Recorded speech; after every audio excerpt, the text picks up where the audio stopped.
Voilà, ben, comme je disais, donc shalom à tous et à toutes. Voilà, aujourd'hui, ben, le message que je voudrais vous apporter porte le titre Un autre évangile. Et le texte de référence par rapport à ça est dans Galates 1, versets 9, 6 à 9. Il nous dit ceci. Je suis étonné que vous vous détourniez si vite de moi, qui vous est appelé par la grâce du Messie pour passer à un prétendu évangile, qui n'en est rien un évangile. En réalité, certaines personnes vous entraînent dans l'erreur en essayant de pervertir le véritable évangile du Messie. Mais si quelqu'un, nous-mêmes ou un ange du ciel, vous annonçait un évangile contraire à celle que je vous ai annoncée, qu'il soit maudit pour toujours, qu'il soit anathème pour toujours. Nous l'avons déjà dit, je le répète, si quelqu'un annonce un évangile contraire à celui que vous avez reçu, qu'il soit maudit pour toujours. Alors, ici, donc vous savez, c'est l'apôtre Paul, Shaul, qui a écrit cette lettre aux Galates. Et pourquoi il a écrit cette lettre aux Galates? Parce que certains ont commencé à annoncer déjà à son époque un évangile qui était différent de ce qui était apporté. Et à l'heure actuelle aussi, il y a aussi des évangiles qui sont en circulation, qui sont différents que ce que ces textes disent. Alors, ici, j'en ai deux dans l'esprit que j'ai pensé. Il y a par exemple l'évangile de la prospérité. Alors, l'évangile de la prospérité, ben, vous savez bien, je pense que vous avez déjà entendu parler, on parle juste de la grâce de Dieu, c'est une foi plus individuelle, on a des besoins, on vient à Dieu parce qu'on a des besoins, on commence à prier, on vient apporter même de l'argent afin que la prière puisse être exaucée et avoir une bénédiction. Le problème de cette sorte d'évangile, c'est qu'on troque Adonai comme si c'était un distributeur de cadeaux. Donc, peut-être, c'était d'ailleurs pour ça qu'on confond peut-être ce que le monde appelle le Père Noël avec Dieu, parce que les deux apportent alors des cadeaux dans dans ce concept. Mais là, pour recevoir le cadeau, ben chez le Père Noël, il faut être bien gentil. Oui, avec Dieu, il faut être gentil, il faut apporter son offrande. Et si Dieu ne fait pas, on rajoute encore des offrandes et tout ça, en argent évidemment, jusqu'au moment où on reçoit cette bénédiction. Mais est-ce que c'est réellement ce qui vient de Dieu? Est-ce que c'est vraiment l'évangile que l'apôtre a annoncé? Alors, il y a aussi un deuxième évangile. Euh, Parce que ce qu'il faut savoir déjà, le mot évangile, il ne faut pas oublier, ça vient du grec eugélion, qui veut dire une bonne nouvelle, une bonne annonce. C'est annoncer, faire une annonce. Et il y a un livre religieux qui circule, qui s'appelle le Coran, et qui se compare à une bonne annonce. Et donc, indirectement, ben, le Coran se autoproclame en quelque sorte une évangile. Ils disent que c'est une bonne nouvelle qui vient de... Allez, pour eux, ils appellent Dieu Allah, donc ils disent ça vient de Allah. Et c'est d'ailleurs pour ça que si vous voyez dans le système musulman, tous les musulmans vont dire oui, l'évangile qui a été donné à Issa, à Jésus, il a été truqué, du coup Dieu l'a abrogé, il a dit ce n'est plus, allez, il n'est plus à être actuellement pour pratiquer maintenant, c'est le Coran qui l'a remplacé. Donc le Coran a remplacé la Torah, il a remplacé les psaumes, il a remplacé l'Évangile. Donc maintenant, ce n'est plus que le Coran, c'est ça la bonne nouvelle. Et d'ailleurs, ce qui est flagrant, c'est que même le Coran, eh ben, ils disent que c'est l'ange Gabriel qui a apporté à leur prophète. Et ici, même Paul nous dit, attention, même si ça vient d'un ange, si c'est quelque chose de différent que ce que vous avez entendu, eh ben, qu'il soit anathème, qu'il soit maudit. Il faut donc mettre ces évangiles à la poubelle, ces bonnes nouvelles-là à la poubelle, parce que ce ne sont pas réellement des bonnes nouvelles, ce sont des contrefaçons.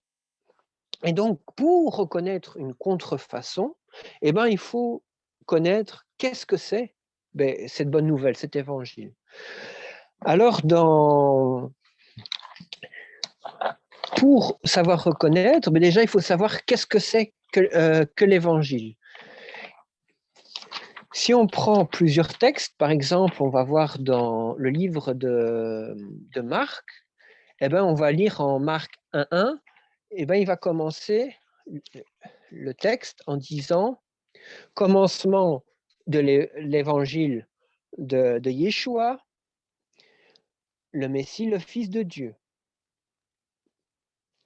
Donc, dans les versions chrétiennes, ils disent de Jésus-Christ. Mais Jésus-Christ, il faut savoir que c'est Yeshua. Jésus-Christ, c'est un nom qui a été changé. Donc ça, je vous recommande de réécouter les études précédentes pour voir de quoi il s'agit par rapport au nom de Jésus. Alors, il nous dit également dans Marc 1, au verset 14, il nous est dit ceci.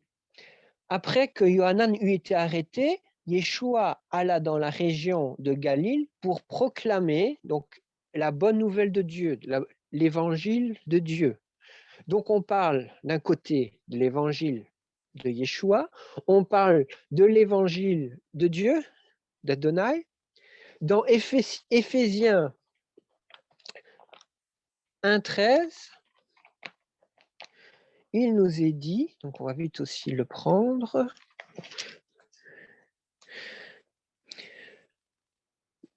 De plus, vous qui avez reçu le message de la vérité, la bonne nouvelle, donc l'évangile, qui vous apporte la délivrance. Dans certaines versions, c'est marqué qui vous apporte le salut et qui avez mis votre confiance dans le Messie. Vous avez été marqué par lui d'un sceau, la Ruach HaKodesh, donc l'Esprit Saint, de la promesse. Donc ici, on parle même l'évangile de vérité de votre salut. Alors, il nous est dit également, dans le même livre, au chapitre 6, au verset 15, il nous est dit «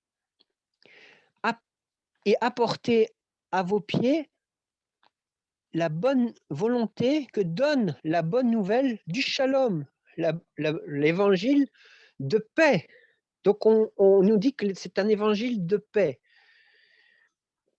Alors, je n'ai pas compris, excuse-moi, tu vas très vite. Alors, je n'ai pas compris ici. Après Marc, voilà. Après Éphésiens 1.13, ici dernièrement, tu as... Donc, dans Éphésiens 1.13, on parle de l'évangile de votre salut. On parle dans Éphésiens 6.15 de l'évangile de vérité de paix. Et dans l'Apocalypse, donc ici, on est en train de relever donc, toutes les appellations de cet évangile. Donc, en 14.16, il nous est dit, donc, le livre de Révélation 14.16, il nous dit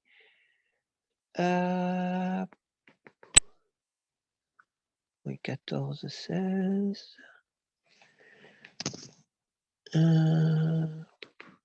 je pense que j'ai juste une petite erreur de marquage. Donc là, il faudrait que je vérifie parce que je ne retrouve plus le bon Bon. Mais moralement, il nous est dit, si vous cherchez dans l'Apocalypse, vous allez voir qu'on parle aussi de l'évangile éternel, parce qu'on nous dit qu'un ange est arrivé et qu'il avait dans sa main l'évangile éternel. Ça, vous pouvez retrouver dans le livre d'Apocalypse. Alors, vous allez voir aussi dans Luc 8.1, il nous est dit... Oui, Pardon? Révélation 14, verset 6. Ah, tu as retrouvé, merci, Pasteur Jean-Baptiste. Oui, c'est ça. Et moi, j'ai le chapitre 2, verset 1, à l'ange de la communauté messianique qui est à Éphèse, non, c'est pas ça? Qui Non, écrit, non, voici non. le message de celui qui tient dans sa main droite. Oui. Puis j'ai vu un autre ange volant. Au milieu du ciel, ayant une bonne nouvelle éternelle à proclamer aux habitants de la terre, à toute nation, à toute tribu, à toute langue et à tout peuple. Voilà ça. Amen, oui. La bonne nouvelle, c'est-à-dire l'évangile. C'est l'évangile, oui, c'est ça. Alors, on voit aussi dans Luc, chapitre 8, verset 1.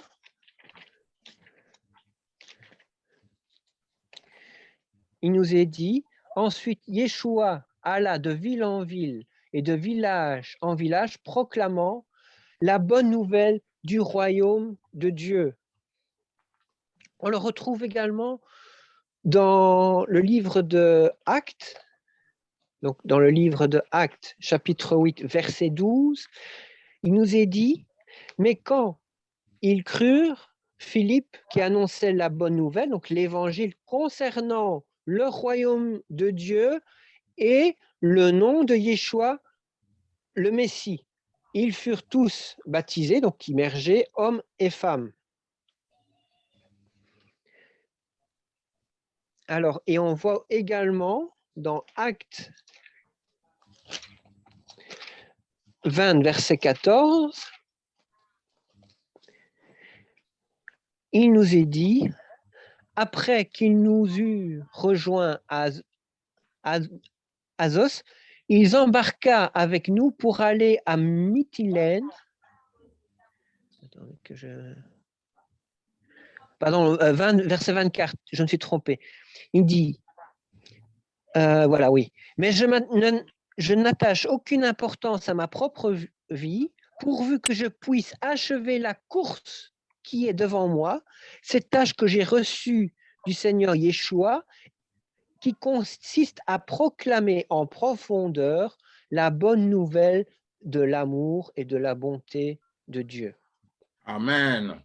Amen. Donc vous voyez, on parle de l'amour et de la bonté de Dieu. C'est vrai qu'on parle de la grâce de Dieu, du salut de Dieu, de la paix de Dieu, de la vérité. On parle de l'évangile de Yeshua, de l'évangile d'Adonai. On parle du royaume de Dieu. Et pourquoi toutes ces différentes appellations? Mais c'est parce que ces appellations parlent. Mais pourquoi justement l'arrivée de cet évangile? Pourquoi il y a tous ces liens? Alors, on ne parle pas d'un évangile de prospérité, ni donc, comme on a dit tout à l'heure, ni non plus comme le Coran, on parle de l'évangile de Yeshua, de Dieu. Et pourquoi il y a cet évangile? Ben, parce qu'il y a eu cet évangile, parce qu'il y avait eu donc le péché, il y a eu la faute contre Adonai. Et c'est ça qu'on retrouve dans 1 Jean 3,4, il dit « Quiconque pêche transgresse la loi, et le péché est la transgression de la loi. » Et donc, tout pécheur, moralement, mérite la mort. Mais parce que Adonai a tant aimé le monde qu'il a donné son propre fils afin que quiconque croit en lui ne périsse pas, mais qu'il a la vie éternelle. Donc, on a la vie éternelle grâce au sacrifice de Yeshua. Et donc, c'est ça la bonne nouvelle, c'est pouvoir revenir à Adonai pour pouvoir s'établir avec lui, pour qu'il puisse en fait être avec nous. Donc, si on prend dans le livre d'Apocalypse, on va voir que quand la nouvelle Jérusalem va descendre, pourquoi le but qu'elle descend? Pour justement qu'Adonai soit avec son peuple. Parce qu'il nous est dit même dans la Torah que la tente qui fut dressée pour Adonai, c'est pour qu'il puisse vivre avec son peuple. Le but d'Adonai, c'est être avec son peuple. Mais à cause des fautes, il y a eu cette séparation, il y a eu cette division, parce qu'on n'a pas su respecter les lois qui sont dans cette alliance qu'on a contractée avec Dieu. Et cette bonne nouvelle, c'est cette restauration, justement, revenir dans l'alliance, revenir dans le royaume de Dieu, pouvoir être réintégré, pas pour que nous puissions repêcher à nouveau, mais que nous puissions respecter sa Torah. Alors la question qu'on pourrait se poser, est-ce que le concept de l'évangile, est-ce que c'est seulement à partir de l'époque de Yeshua qu'apparaît ce concept de l'évangile? Est-ce que, ou cet évangile, le concept existait avant, mais que la réalisation fut visible qu'à l'époque de Yeshua? Ça, c'est la question que je vous pose ce soir.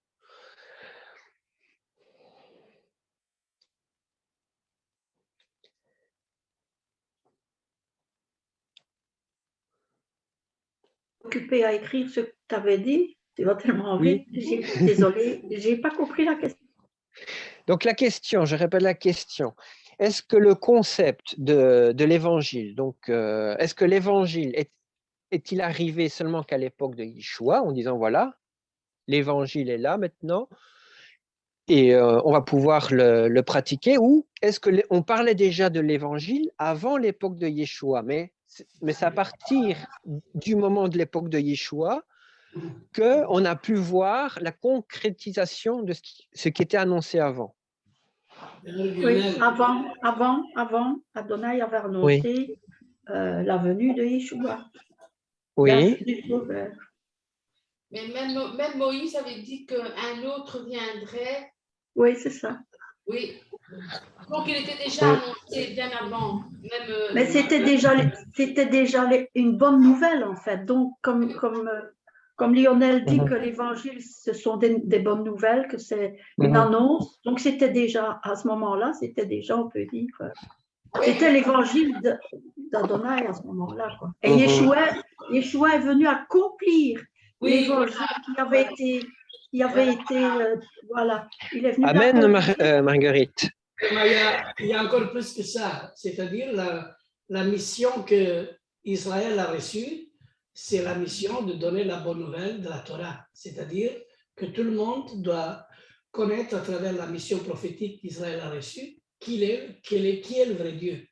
Alors, bien sûr que vous êtes mes témoins, comme il dit l'Éternel, vous êtes mes témoins de ma Torah, de ma bonne nouvelle. C'est pour ça qu'Israël, malgré aveugle, annonce la bonne nouvelle aussi au monde entier. Et après, il y a beaucoup de choses à dire. Hein. Oui, voilà, c'est la proclamation en fait de la bonne nouvelle qui a été donnée au début, et puis par Yeshua qui est venu l'accomplir, et puis Paul l'a donné aussi à les disciples, et c'est à nous à achever aussi, être aux côtés d'Israël pour le faire. Disons que cette bonne nouvelle, elle est ancienne et elle est nouvelle en même temps aussi. Hein, alors, parce que nous la proclamons toujours, même maintenant, à nos jours. Hein. Amen. Voilà. Enfin, nous, on la pense comme ça, puis... C'est comme ça qu'on l'a reçue. Enfin, que je l'ai reçue aussi. Alors, merci beaucoup pour vos réponses. Je peux ajouter un petit quelque chose, si tu permets. En fait, oui, vas-y. Ici, parce que les nouvelles, ça couvre les chemins. Il y a plein de nouvelles. Mais ici, on appuie sur la bonne nouvelle. C'est la bonne nouvelle, c'est la seule. Il faut payer pour 300. C'est la seule bonne nouvelle, en fait. 1 kilo de riz et puis huile 300. Alors, s'il te plaît, pasteur Jean-Baptiste, Si ce n'est pas dans le sujet, s'il te plaît, merci. Alors, on va continuer. Alors, on va voir un texte où on parle justement de l'évangile. Alors, pour avoir la base, il faut connaître un petit peu. Le mot évangile, donc ça vient du grec, hein, donc on a vu tantôt, c'est eugélion. Et ben en hébreu, donc il y a l'équivalent, il y a le mot donc le mot racine c'est bassar qui veut dire la bonne nouvelle et c'est de là que vient le mot Bessora. Donc souvent vous allez voir dans certains livres où c'est marqué Bessora. Donc la Bessora en hébreu c'est la bonne nouvelle. Et si on prend le psaume 96, 2, donc le chapitre 96, verset 2, eh ben, il nous dit ceci. Chantez à Adonai, bénissez son nom, proclamez sa victoire jour après jour, déclarez sa gloire parmi les nations, ses prodiges parmi les peuples. Alors là, c'est intéressant, la traduction qu'il a donnée, David Stern, ici c'était la version de David Stern, mais dans une autre version, il nous dit ceci. Écoutez, parce que ça c'est très intéressant. Il nous dit, chantez à l'Éternel, bénissez son nom. Donc, annoncer, donc c'est le mot bassar, hein, le mot Bessora, qui veut dire bonne nouvelle. Donc, annoncer la bonne nouvelle. Donc, on pourrait aussi le dire annoncer, donc proclamer l'évangile de jour en jour de son salut. Et le mot salut, ben, je vous ai déjà partagé dans le passé, en hébreu, c'est le mot Yeshua. Donc, il nous dit, dans le psaume 96.2, annoncer donc la Bessora, annoncer la Bessora, l'évangile de jour en jour de Yeshua. Et donc ça, on peut voir avec l'hébreu, on peut retrouver vraiment des signes. Alors comme il nous dit aussi, ce qui est très intéressant, c'est dans le psaume 40 au verset 9. Il nous dit ceci. J'ai proclamé ce qui était juste dans la grande assemblée. Je n'ai pas retenu mes lèvres. Adonai, comme tu le dis. Dans une autre version, il dit j'annonce la justice dans la grande assemblée. Et cette annonce, eh ben c'est l'évangile. C'est ça, c'est le mot bassar en fait. Donc c'est la bonne nouvelle. Donc c'est la bonne nouvelle de la justice dans la grande assemblée. Et vous savez que le mot assemblée, ben c'est kahal, c'est qui a donné le mot keila. Et ben c'est cette keila. Donc il nous dit qu'il a eu cet évangile de la justice qui a été donc donné dans la grande assemblée, enfin, qui est proclamé, qui est annoncé dans la grande assemblée. Et vous allez me dire, mais de quelle assemblée? Vous allez me dire, oui, mais ça ne concerne pas peut-être pour les chrétiens c'est à part. Eh bien, si vous allez prendre, même, on va reprendre ça, je pense que si vous vous souvenez, on a en parlé dans une étude antérieure, il nous est dit dans Acte 7, 38, il nous est dit, c'est cet homme qui se tenait dans l'assemblée du désert, accompagné de nos pères et de l'ange qui avait parlé au mont Sinaï. C'est cet homme qui reçut les paroles de vie pour nous les donner. Alors, ce qui est intéressant dans le livre de Actes, c'est que le mot assemblée qui est utilisé, eh ben, c'est le mot, ce mot qui est utilisé, assemblée, c'est le mot grec qui est, qu'est-ce que je vais dire maintenant? Ecclésiaste. Ecclésiaste, c'est ce qui a donné le mot église en français. Et donc, quand il nous dit l'assemblée au désert, donc c'est l'église qui est au désert, eh ben, on parle de cette assemblée d'Israël. On nous parle de l'église cette église qui est Israël. Et donc, moralement, l'église qu'il y a actuellement, ce n'est pas juste une église de païens, mais c'est l'église d'Israël. C'est une église où juifs et gentils, et ainsi que le royaume d'Éphraïm, doivent être unis ensemble pour former donc cette assemblée d'Israël. Et c'est pour ça qu'il nous dit dans Psaume 49, j'annonce donc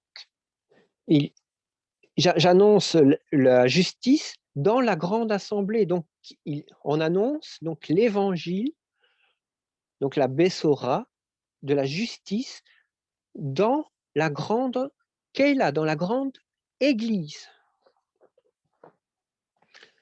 Donc, on voit que ce sont des termes qui étaient déjà annoncés dans le passé. Donc, quand Yeshua dit dans les textes qu'on parlait déjà de lui, eh ben c'est vrai qu'avec l'hébreu, on peut retrouver des concordances que malheureusement avec le français, ben, ça se perd. Alors si on prend aussi le livre d'Ésaïe,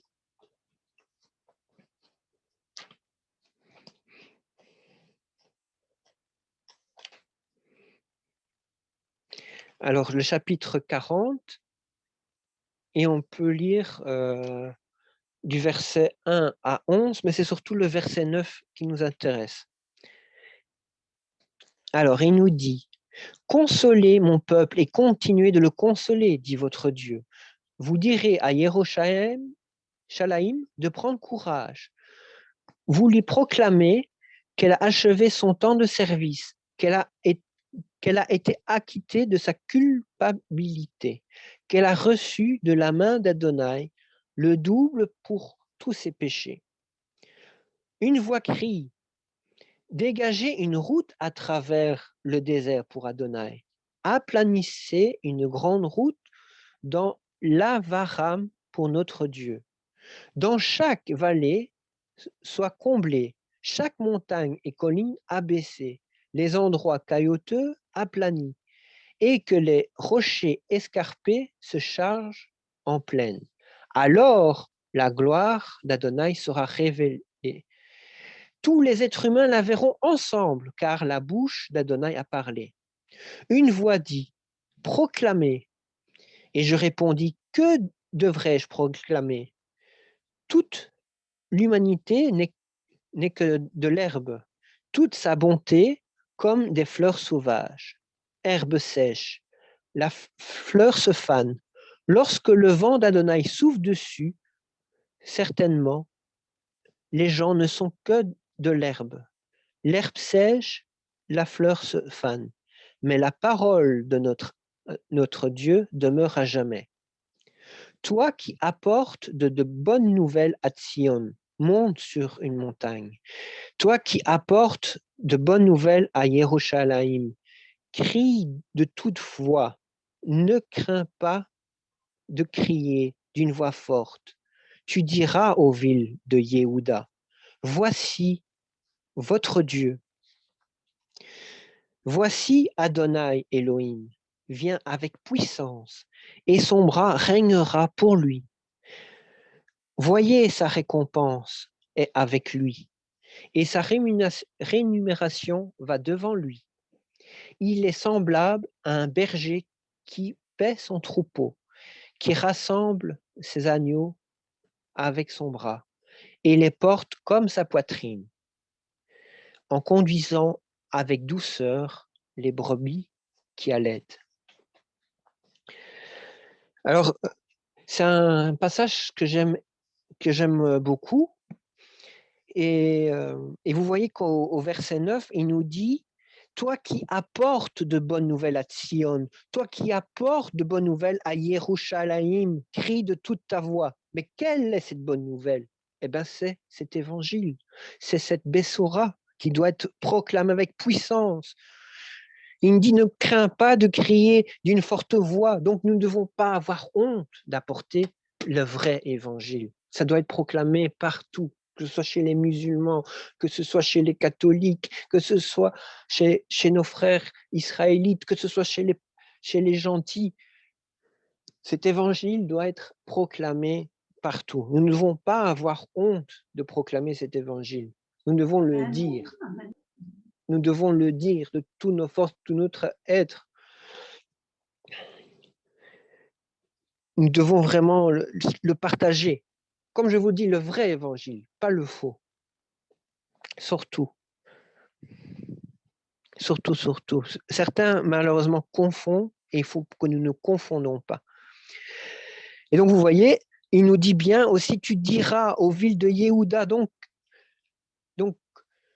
il faut que cet évangile soit aussi jusque dans ces villes de Yehuda. Il faut que ça revienne même dans l'Israël actuel. Parce que aussi nos frères juifs doivent entendre l'évangile. Donc, cette Bessora. Parce que beaucoup dans le milieu chrétien vont dire oui, mais les juifs, ils connaissent déjà la Torah, ils n'ont pas besoin de l'évangile. Mais si, ici, Adonai nous dit, eux aussi doivent entendre cet évangile. Voilà. Alors, vous avez reconnu aussi au verset 3, il nous dit dégager. Donc, une voix crie, dégager une route à travers le désert pour Adonai. Eh bien, vous pouvez voir que c'est à travers le ministère de Yohanan le Baptiste, de Jean le Baptiste. C'est Jean le Baptiste qui avait préparé la venue de Yeshua. On voit que Yeshua, comme il nous est dit dans le verset 11, il nous est dit qu'il est venu comme un berger qui est venu pour paître son troupeau. C'est pour ça d'ailleurs que quand il fut crucifié, on a vu que les disciples sont dispersés parce qu'il y avait même une prophétie qui avait dit que quand le berger allait être frappé, le troupeau sera dispersé. Et on voit, c'est ce qui s'est passé. Et aujourd'hui, vous savez bien que Yeshua est ressuscité, le troupeau s'est reformé, mais il faut continuer à aller plus loin, parce que même Yeshua nous dit, il y a d'autres brebis. Il y a tout ce troupeau et l'autre troupeau qui doivent être rassemblés pour justement pouvoir rentrer dans ce royaume d'Adonai. D'où l'importance de faire cette proclamation de la Bessora, comme on a dit tout à l'heure. S'il n'y a pas cette proclamation, les brebis ne vont pas pouvoir être rassemblées. Alors, on voit aussi dans, je vais surveiller là aussi, oui, dans Ésaïe 52, au verset 3,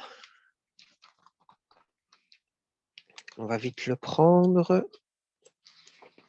Alors, Ésaïe 52, verset 3, il nous dit « Car ainsi parle Adonai, tu as été vendu pour rien, et tu seras racheté sans argent. » Ensuite aussi, il nous dit « C'est pourquoi mon peuple connaîtra mon nom, et c'est pourquoi en ce jour, ils sauront que moi, qui parle, je suis ici. »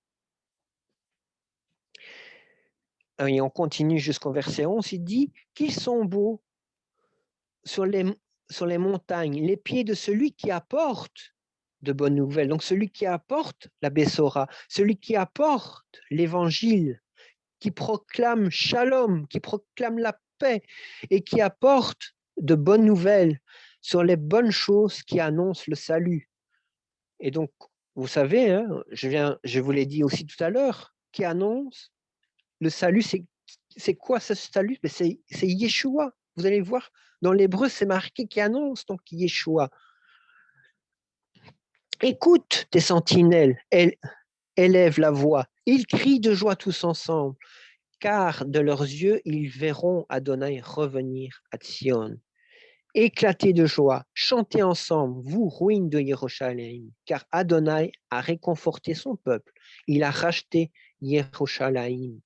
Adonai a mis à nu son bras saint aux yeux de toutes les nations, et toutes les extrémités de la terre verront le salut de notre Dieu. Donc toutes les extrémités de la terre verront Yeshua, le Yeshua de notre Adonai.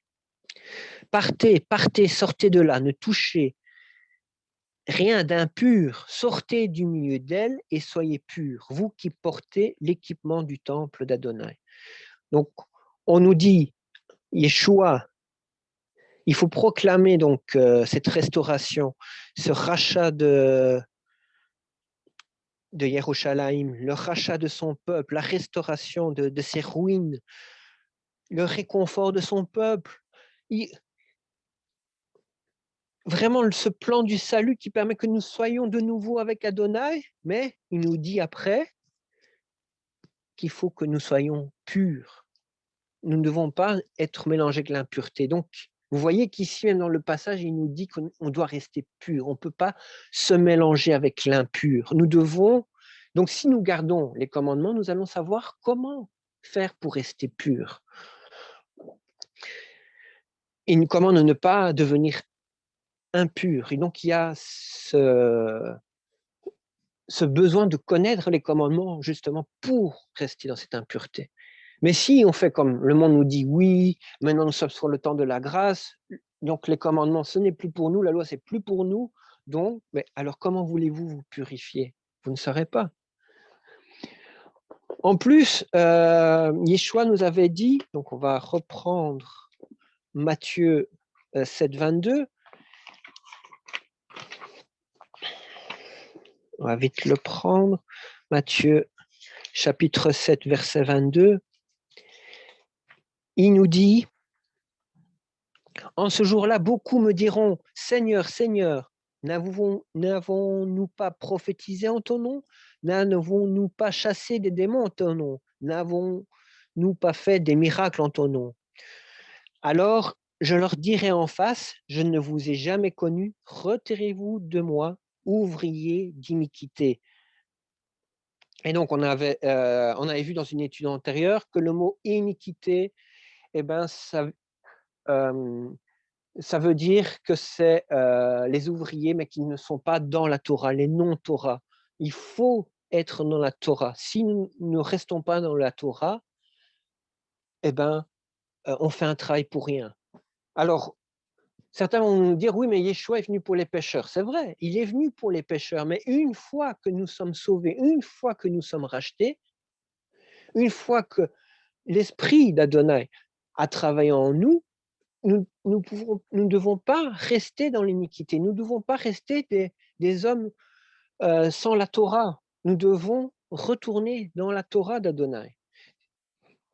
Sinon, ce qui va se passer, on va être éloigné de Yeshua. D'ailleurs, Yeshua avait dit, si on pêche, si un parti du corps pêche, il faut l'arracher, le jeter loin. Mieux vaut perdre un membre que périr dans la géhenne.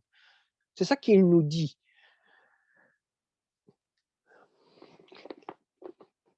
Et parce qu'il y a vraiment ce fait que nous devons rester dans la Torah. Alors, il nous dit également, donc, dans le psaume, ça c'est un psaume, je vous ai partagé une fois aussi, que j'aime beaucoup, parce que les vérités sortent dans les Écritures, mais il faut retrouver ces vérités. Il nous dit dans le psaume 119, verset 116, on va vite le prendre, il nous dit, soutiens-moi comme tu as promis, et je vivrai. Ne me déçois pas dans mon espérance. Alors il dit ensuite, je pratique toujours mon attention sur tes lois.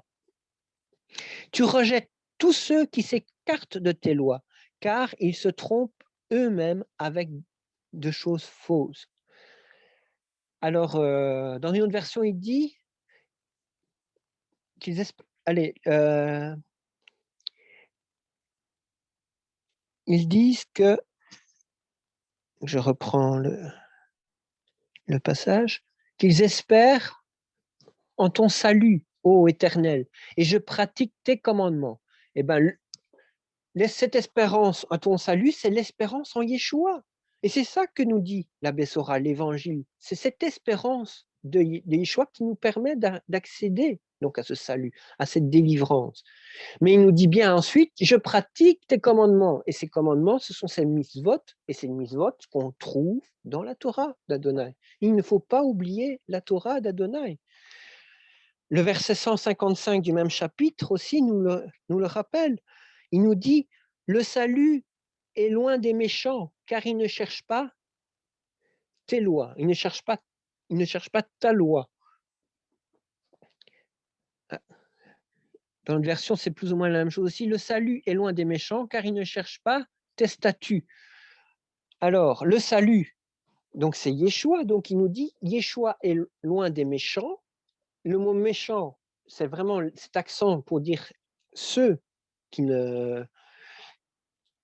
sont en dehors des commandements de Dieu, qui ne pratiquent pas les commandements de Dieu. Et alors il dit, ils ne cherchent pas tes statuts. Donc les statuts, on avait vu, c'est un niveau choc, c'est les ordonnances, les décrets, c'est la loi. Ils ne cherchent pas la loi de Dieu. Nous devons chercher la loi de Dieu. Si nous avons le salut, nous avons Yeshua, nous devons chercher la loi d'Adonai. Nous devons chercher la Torah d'Adonai. C'est ça qu'il nous dit, et pas ce qu'on entend dans les évangiles de la prospérité ou dans le Coran. C'est pour ça que beaucoup sont trompés, mais il faut revenir sur ces bases solides. Alors, Adonai aussi avait donné un signe très important. Il nous dit ceci, dans Exode 31, 13, pour dire que c'est très important de garder la Torah d'Adonai. Il nous dit, tu diras aux enfants d'Israël. Donc, on a vu tantôt que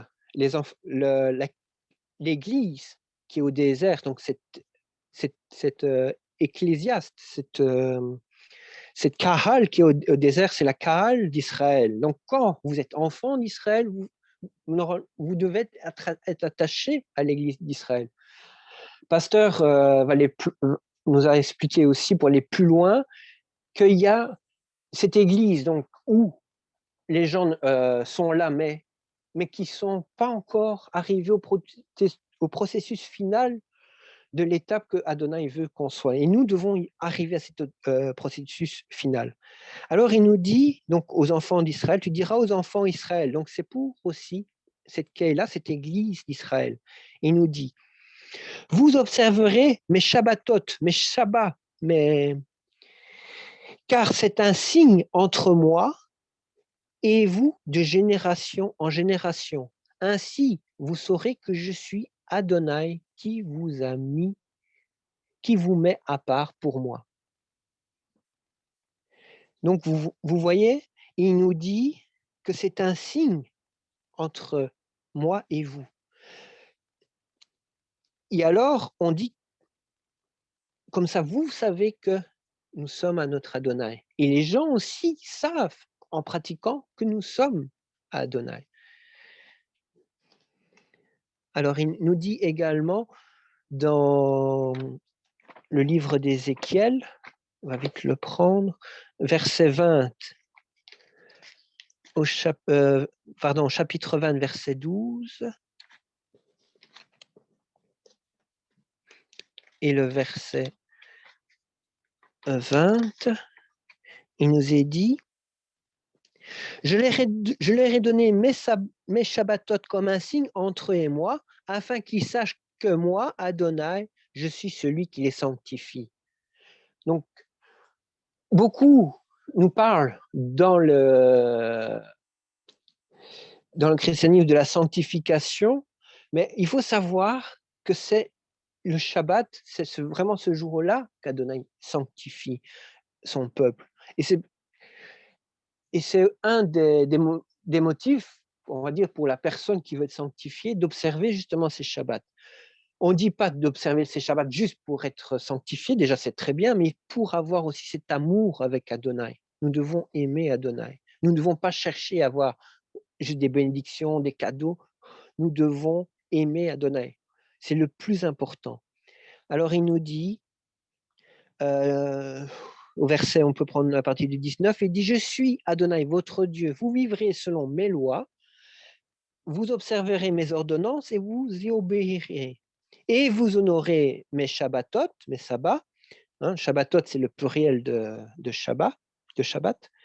Ils seront un signe entre vous et moi, afin que vous sachiez que je suis Adonai, votre Dieu. » Donc c'est un signe. Lionel, Oui. Excuse-moi, tu peux redire Ézéchiel 20, 12, c'est ça? Donc, Ézéchiel, donc j'avais pris Ézéchiel chapitre 20, verset 12, Oui. et Ézéchiel chapitre 20, 19 et 20. Ah, merci, pardon. Il n'y a pas de souci, Marguerite.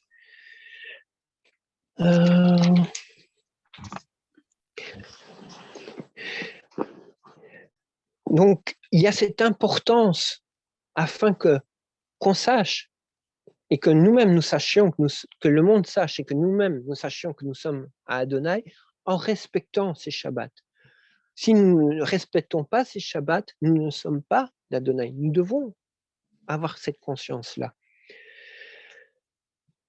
Alors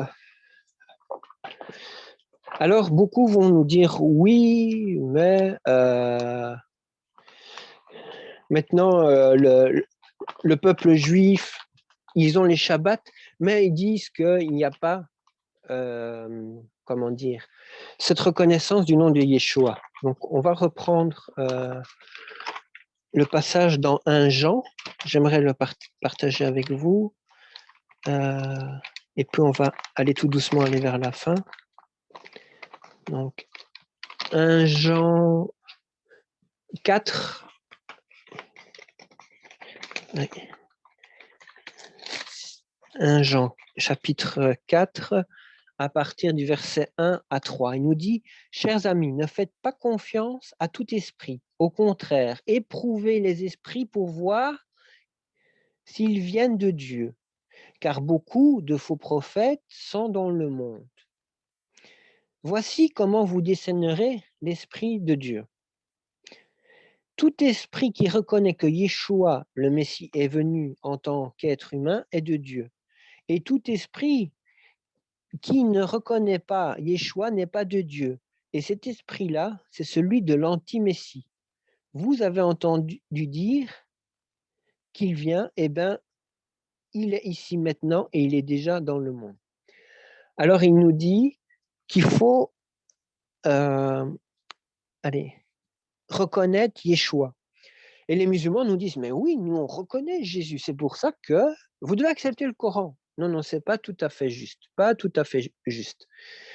Ça, je mets l'accent ce soir, ce n'est pas tout à fait juste. Les musulmans oublient aussi le passage dans 1 Jean 2, 23, qui nous dit ceci.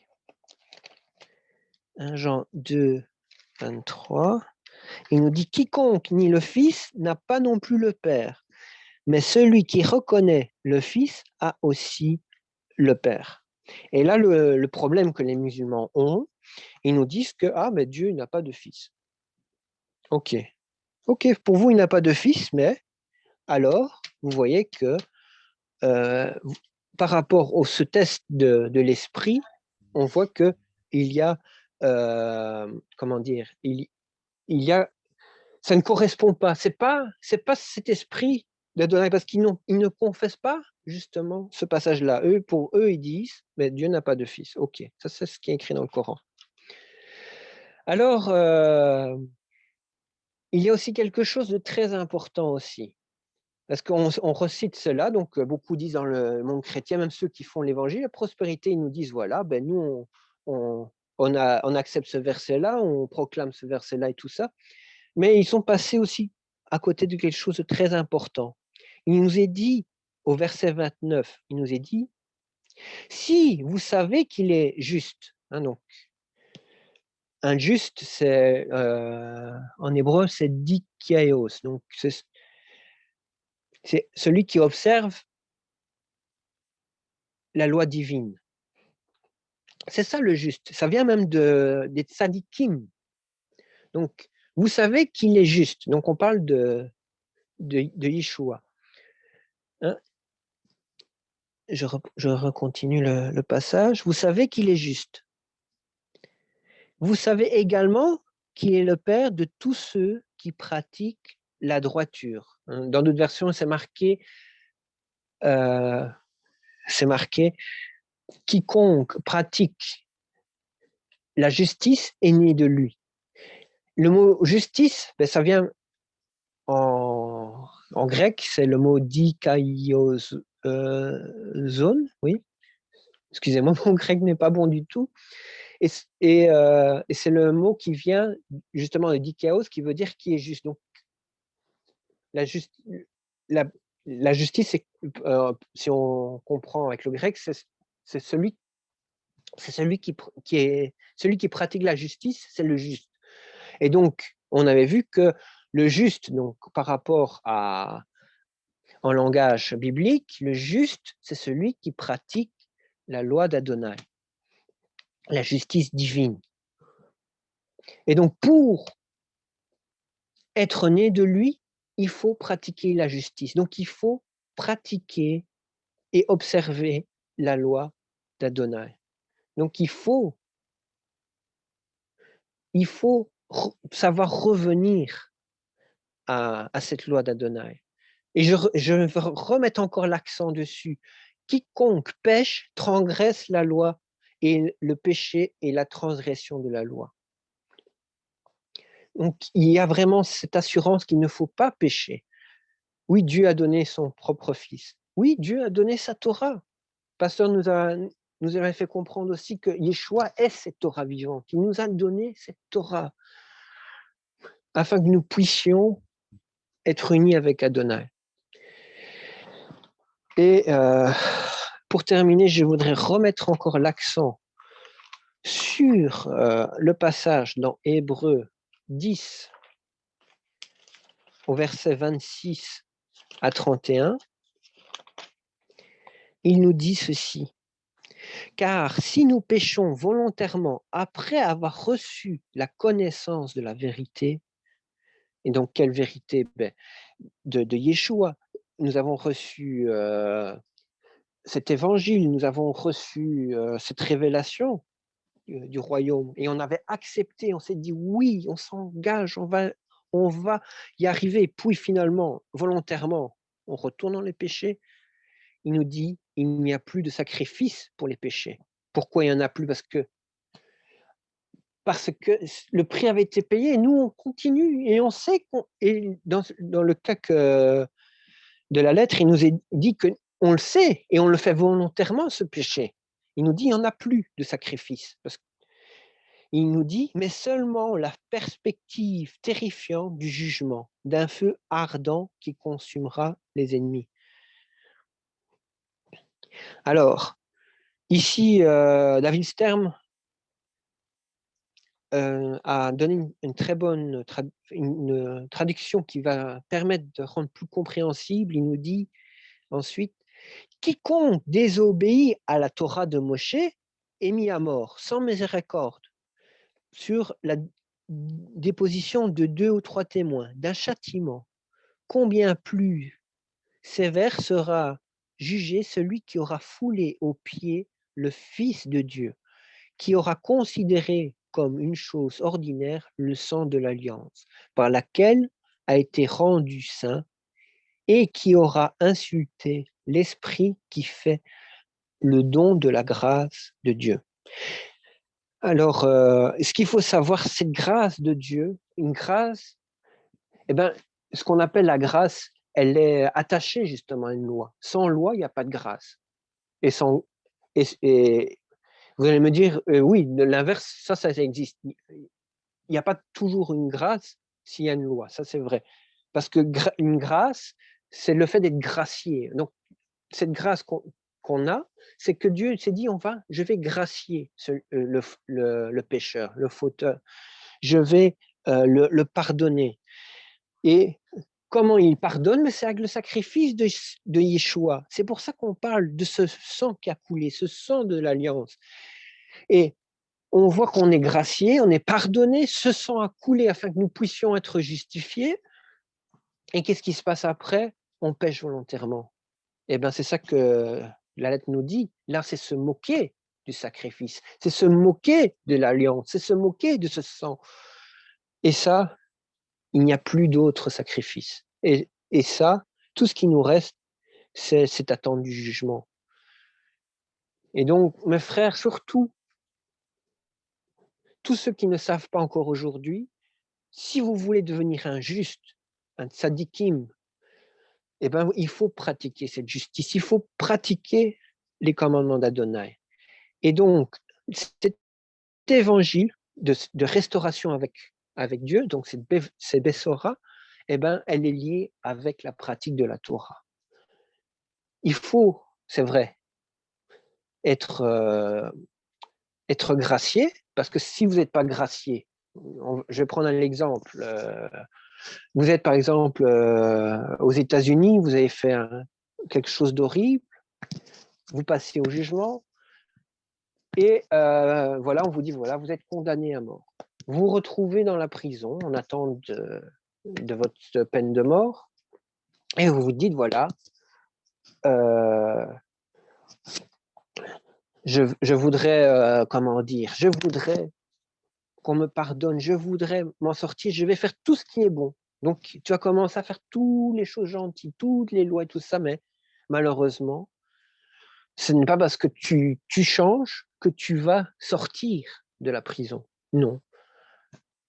La seule façon de sortir de prison, eh ben, c'est écrire au juge ou écrire à une autorité plus haute. Allez, par exemple, aux États-Unis, il y a le président des États-Unis. Eh ben, tu vas lui implorer la grâce. Et si le président dit oui, ben, ok, je pense qu'on a été un peu trop sévère avec toi, alors je vais te gracier. Tu vas pas être mis à mort, et comme tu es resté longtemps en prison, je pense que c'est suffisant, tu peux sortir de la prison. Donc on est sous la grâce. Mais une fois qu'on est sous cette grâce, est-ce qu'une fois qu'on met un pied dehors de la prison, est-ce qu'on peut refaire la même chose ou faire autre chose qui va en contraire des lois des États-Unis? Non. Si on le fait, ben, qu'est-ce qui va se passer? On va être de nouveau arrêté, on va repasser devant un tribunal, et qu'est-ce qui va se passer? Ben, parfois, on peut avoir une condamnation plus sévère. Ben là, vous allez me dire, il n'y a pas peut-être condamnation plus sévère que la mort. Donc, à mon avis, ce sera la même condamnation, mais ce qui va arriver, c'est qu'il n'y aura plus de nouvelles grâces, parce que vous avez refait les mêmes erreurs. Donc, si on est gracié, nous devons rester dans la loi d'Adonai. Donc, le salut qui nous a été donné, cet évangile qui a été proclamé, c'est vraiment que nous avons été graciés. Mais maintenant, c'est à nous à respecter les commandements du royaume afin de plaire à Adonai. Par amour, on va le faire. Comme un enfant qui veut aimer son père en obéissant aussi, parce qu'on voit que le père est content quand on obéit. On voit que quand on est obéissant, le père, il est tellement content, il prend soin de nous. Oui, c'est vrai qu'il nous fait des cadeaux, mais nous ne le faisons pas pour avoir les cadeaux, mais nous le faisons pour avoir son amour. Et c'est ça qui est important. Voilà, donc voilà l'évangile que nous devons vraiment tenir. Voilà ce que j'avais à vous apporter ce soir. En tout cas, merci de m'avoir écouté. Soyez bénis au nom puissant de Yeshua Mashiach. Wow. Merci. Amen. Merci beaucoup, Lionel. Lionel, avec tous les versets à la clé. C'est ce que j'aime. C'est une étude comme ça que j'aime, avec les versets. Amen, c'est bien, c'est bien. Merci beaucoup. La bonne nouvelle. Merci, Lionel. Voilà, le passage que tu as donné, c'est magnifique. Quand tu as parlé de 1er Jean, quand tu as dit quiconque nie le Fils n'a pas non plus le Père. Bien sûr, celui qui nie le Fils, c'est nier la Torah. Et comme la Torah sort du Père, on ne peut pas nier le Fils, on ne peut pas nier la Torah. Alors, quiconque confesse le Fils, ça veut dire quiconque confesse la parole, la Torah, il a aussi le Père. Alors, toute cette analogie, hein, c'est clair pour nous. Hein. C'est pour ça qu'on doit parler au cœur des croyants, au cœur des croyants. Et parce qu'il y a beaucoup de croyants qui doivent comprendre cette profondeur de la Torah. Si on n'a pas les commandements, comment pouvons-nous dire d'aimer Hachem, Adonai? Car l'amour consiste à l'obéissance des commandements de Dieu. Celui qui aime Hachem, aime sa parole, aime ses commandements et les met en pratique. Combien de fois on dit, combien de fois on répète, ce n'est pas tous qui disent Seigneur et Seigneur, mais tous ceux qui font la volonté de mon Père. Faire la volonté, c'est-à-dire de mon Père. Et voilà, c'est ça que nous devons faire. Merci Lionel. Ce sont toujours des beaux messages qu'on a toujours envie d'écouter, réécouter. Ça fait chaud notre cœur. Amen et Amen. Je pense que c'est clair. Amen. Amen. Pasteur Jean-Baptiste, tu veux terminer par la prière? Amen. Ok.